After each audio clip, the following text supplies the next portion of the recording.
The cost of censorship is higher than ever.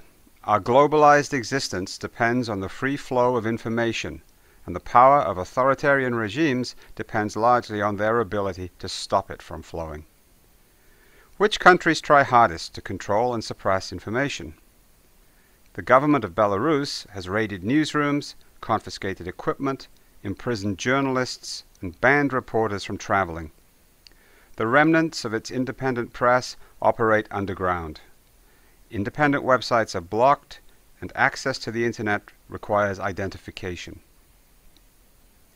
Although Cuba released its last imprisoned journalists in 2011, the domestic media are still controlled by the Communist Party and must adhere to strict government goals.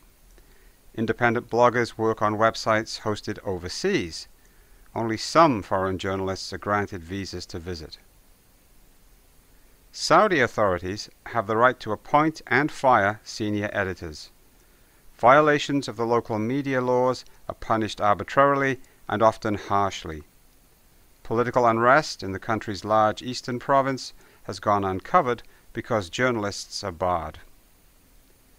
Reforms in Burma have not yet extended to the harsh laws governing media and electronics. All news must be submitted to censors before it can be published. No one is allowed to own a computer without a government license. No independent media outlets are based in Uzbekistan. Access to some outside websites and even keywords are blocked. 5 reporters are serving extended prison terms. Foreign journalists are excluded. In Equatorial Guinea, President Teodoro Obiang and his associates control all information. Everything is slanted to reflect positively on the regime.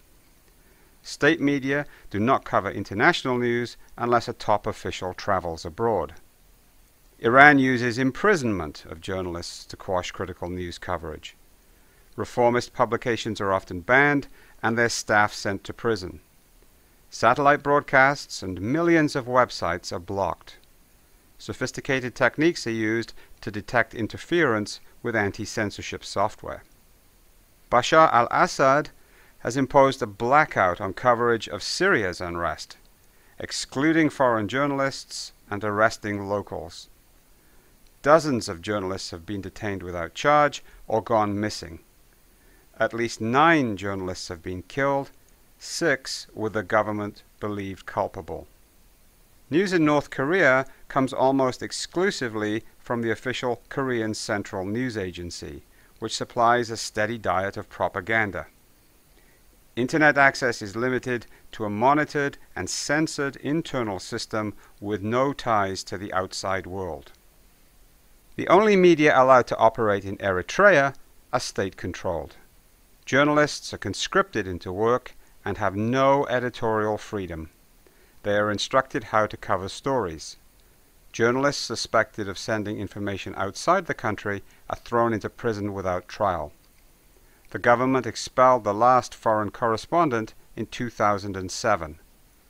All internet traffic is routed through a government service provider.